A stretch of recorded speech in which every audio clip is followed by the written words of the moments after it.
You're so funny. Hello, hello. Hey, what's going on, everybody? Welcome to another week. Another week. Yes, we Woo! did it. All right. Yes. Let me just be transparent with our Like audience. hanging out with Christina and Ben.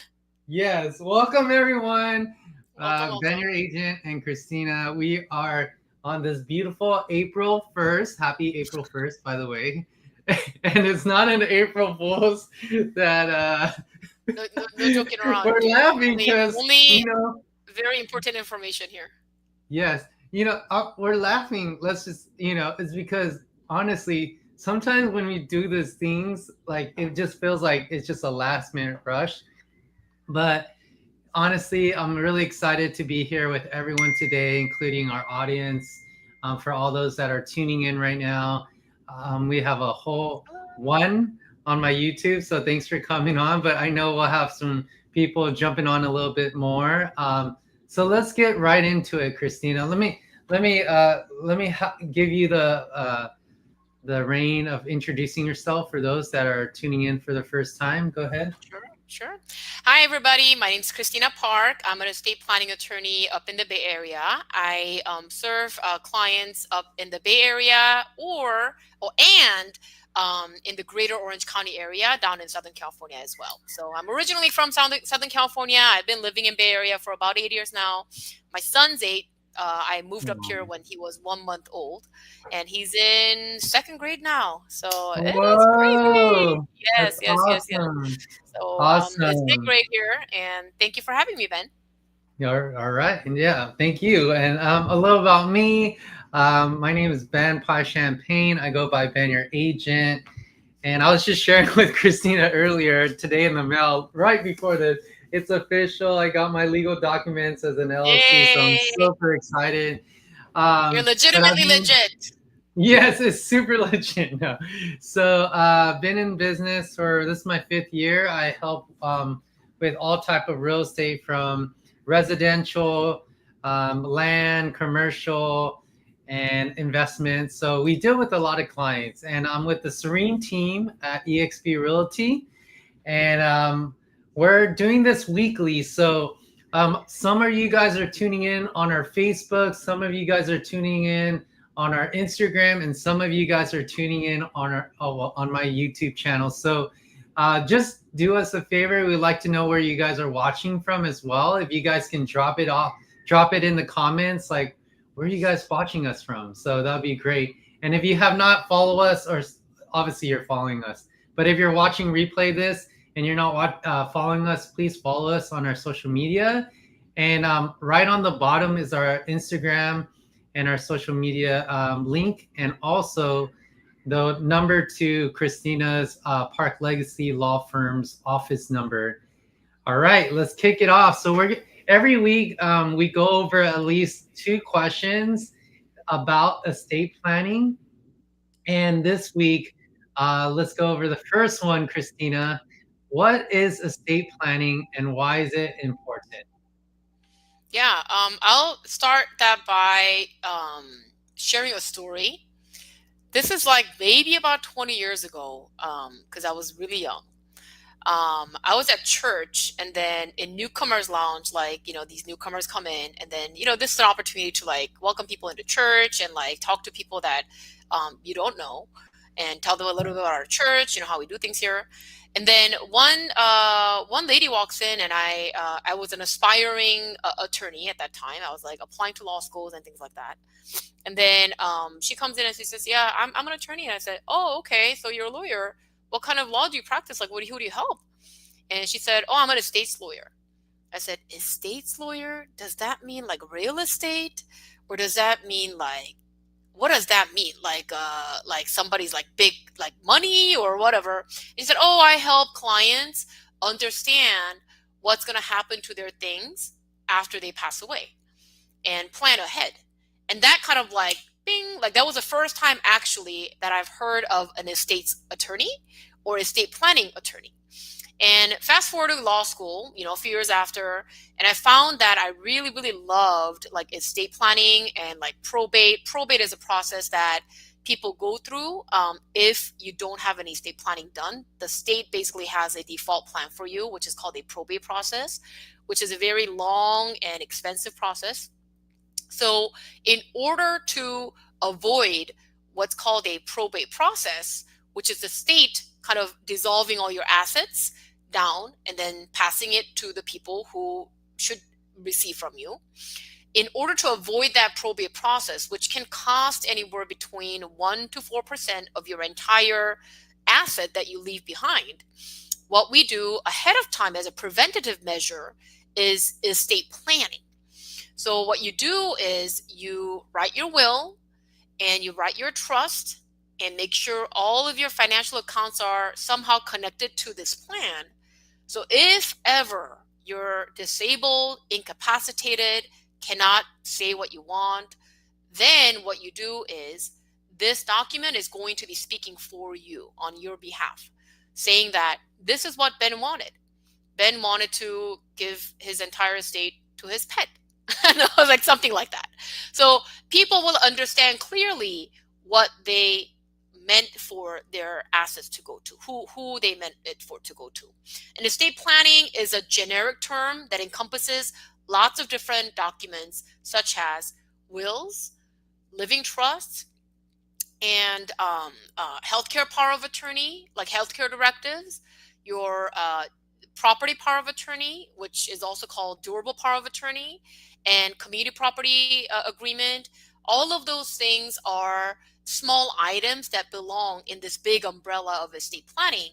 And the purpose of estate planning is to make sure that your family saves money and your family saves time. And it is very clear to them. There's no family drama in terms of, wait, like who's supposed to get what? People will know exactly who gets that piano. People will know exactly who's going to get that engagement ring. So that's estate planning in a nutshell. Because otherwise, it'll cost you a lot of money and cause family drama and cost your family a lot of time in court, which if you love court, that's fine. I, as an attorney, I don't like court. So you want to make sure that your family stays out of it. So Love it. That's awesome. Let's go to the second one. So, do I need an estate plan if I don't have a lot of assets? Very common question that a lot of people ask. I want you guys to think of assets, not in the terms of like dollar amount. Yes, dollar amounts can be your assets, and they are your financial assets, right? But for people who, number one, have family members. So, for example, if you have minor children, I'm not calling them your assets, but we would like to say they're our biggest treasures, right? Because things will happen to your kids if something happens to you and your spouse or the other guardian, partner, or whoever. If you are not able to be there for your kids, then the state is also going to choose who's going to be your children's guardian. So let's say I have 2 kids. I have nothing to my name. I have no assets, but just to my 2 children. The estate planning is still very important. I still need one to appoint a proper guardian for my kids, because even though I might not have any money, financial assets, I still need to write down clearly who I want these children to be raised by if ever something happens to me and I'm not able to come back, right? So that's one scenario of, yes, you definitely need an estate plan if you don't have a lot of assets. The other category of people are people who think that they don't have a lot of assets, but they don't understand their assets are still going to go through a probate process. In California, if you own anything above $184,500, so $184,500, if you have $184,500 to your name, whether it's in retirement account, whether it's in the fair market value of your home, then there is going to be a full-blown probate process starting for your family if the person who's entitled and control of that amount is gone. So you might think that, oh, I only live in a home I only have equity of like $50,000. I don't know if that's possible. But if your home is $600,000, then you technically have $600 $600,000 under your title, and the government is going to take a portion of that $600,000, 1 to 4%, and they're going to push that property through a probate process. So even if you don't have a lot of assets, what you think is a lot of assets, yes, you absolutely need an estate plan. Thank you, Christina. Appreciate. I know those probably are the more of the basic questions. But hey, every question matters because we never know where they are in their walk, right? So just want to give you guys, also just by tuning in today live, we are also, Christina is giving a 15-minute clarity call with her firm. So all you have to do, if Christina, you can again put in the comments section for the link to how to Yep. contact you. And yeah, I mean, going back to what Christine is saying, anything over 160, how much for? 184,500. 100, So 184, 500. Yep. 184, 500. I mean, yeah, so I don't, there's not a lot of real estate really that's that price. I mean, unless it's a land, but even though, Yep. lands even start close to that nowadays, $200,000. So, guys, it's so important to get a 15-minute clarity call just to, see, are these assets important to get a trust to put in? And, it's funny because even like last week when we had our live, right away, one of my friends, another real estate agent, was helping his, I think it was grandma or someone, a family member, and he's like, they're doing condos, investments, and they don't want it to go through probate too. So, yeah, Yep. please, guys, doesn't hurt to get some clarity on this stuff. So. Um, Absolutely. Yeah. I think that we have some comments. Let's see. Oh, those I are the always ones. say, as a rule of thumb, I mean, I can get into the technical, things, but Yes. if like, like all these numbers, if as a rule of thumb, if you own real property, the home that you live in, or any other investment properties, or if your parents do, and then if you have kids that are minors that you're responsible for, those two are big tickers that telltale, sign that you do need an estate plan. You might update it throughout your lifetime, yes, but if you own a home, if you have children, then absolutely you need to make sure that you have an estate plan in place to make sure to save money, save time, and save drama. Awesome. Definitely. I'm gonna I'm gonna pick two questions, Christina, right now from the Okay, will related questions, because I know a sure. lot of people get mixed up between the trust and the will factor. Mhm. So please stay tuned. The two I'm gonna pick right now is what is will and what does it do, and then the other one is um, what happens if I die without a will. Yeah, So very good th- questions. that is going to be our next week's top two questions. What is a will and what does it do? And what happens if I die without a will? Maybe we'll. Oh, maybe we'll throw a bonus one. How Yeah, about one more, Christine? Yeah. Do sure. I need a will if I have a trust? Since we're keeping on the trust, Absolutely. yeah, so we'll So, do three for you guys. So very important, please come next week, Tuesday, 12:30. We love to have you here. And I did just post it on the screen, the Calendly link mhm. for your 15-minute clarity call with Park Legacy Law Firm today. Thank you so much, Christina. Of And course. Hey, Ben, before we go, tell us a little update about what's going on in your world. okay. So the biggest thing in Los Angeles County, because if you guys don't know where I serve, I pretty much in the San Gabriel Valley and Los Angeles County inventory.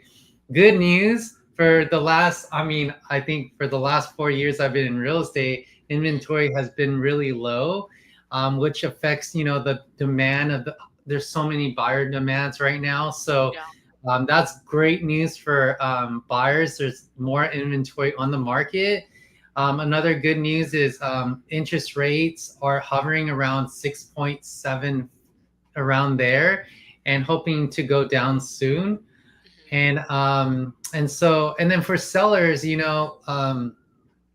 because there's so many demand, it's also still we are still saying that it is a seller's market in our area.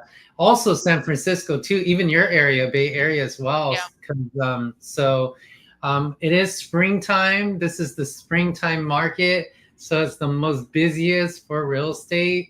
There, you can expect. I haven't really seen much multiple offer situation going in, but people are starting to come out, and because they want to use the tax refund from their taxes and to put it as a down payment. So, Mhm. Christina, we have one question from Peace Mind. Let me put it Yes, I up do for see you. it. Yeah, okay, cool. How many How many- beneficiary can we put in the trust? As many as you would like, or as little as you would like. okay. But at least you need one, because the court is going to have to know who it will go to. It does not have to be a natural person. It could be an organization. It can be a charity, or it can be most people do it like equally to the number of kids that they have. But some people choose to do it like, oh, with this one child, I would like to give it to my grandchild instead, for various different reasons. But everybody is different. So to answer that question, as many as you would like, but at least one. Awesome. Awesome. Well, so that's about real estate, but I'm really excited to talk about what is a will, what it does next week, Hmm. and what happens if I die without a will, and do I need a will if I have a trust? All So right. It's a little stay cliffhanger tuned. and a teaser for next week. That's You're right. welcome. Peace Mind says thank you. So, Thank you. all Thank you. right. Well, have a Well, good day. Thank thank you, you for being Christina. here. We'll see you next week. All See right. you next week. Take care, everyone. Bye. Bye, Christina. Bye bye.